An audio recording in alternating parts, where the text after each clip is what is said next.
What's up, everybody? Joe Moose here. What do you think is your biggest accomplishment, or one of them, and any obstacles you took to get there? It would be being the CEO of a scalable and very loved organization. That was my installation company. One of the first, baby. Started in 2017, hit our high at about 2020, and really being able to tap into what I feel like my space is and where I fit in this world, which is relationships. It's this kind of stuff, right? It is like when you look someone in the eye and you say, I'm here for you, and you start with a give, people will come from all over and try to figure out what is it that you're doing? How can I give to what you're doing?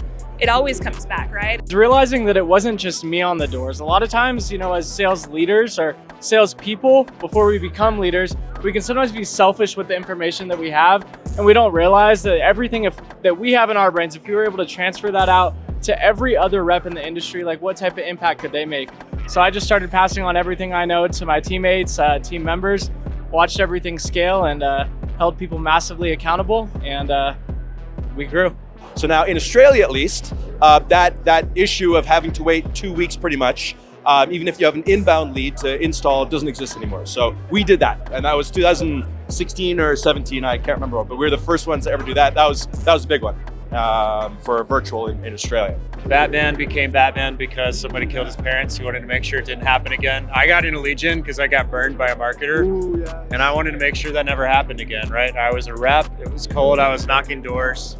My wife had twins on the way. It was an icy January.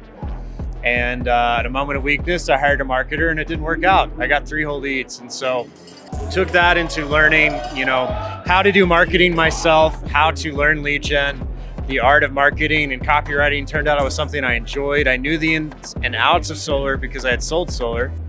Figuring out the EPC from start to finish, and Vertically integrated, baby. right, and figuring out the nuances in every piece of that puzzle. So I could say that was a big accomplishment. Now I focus everything on my people. Like for the longest time, I was selfish in the sense of like everything is about me. The spotlight is about me. Like yes, I built the Instagram, I built the following, right?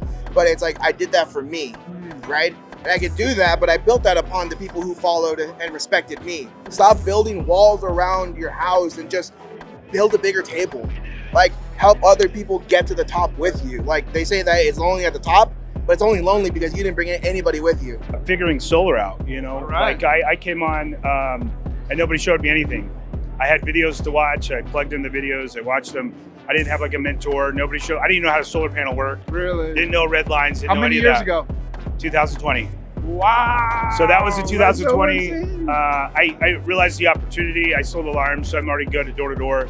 And so I just transitioned. I saw this opportunity just by happenstance, and I came on. I knew I wanted to do it, and because of the COVID and everything. And so what ended up happening, I came on, didn't have any mentorship. Nobody showed me how it worked. Nobody showed me how to design anything. So it's figuring all that out, right? So figuring all that stuff out.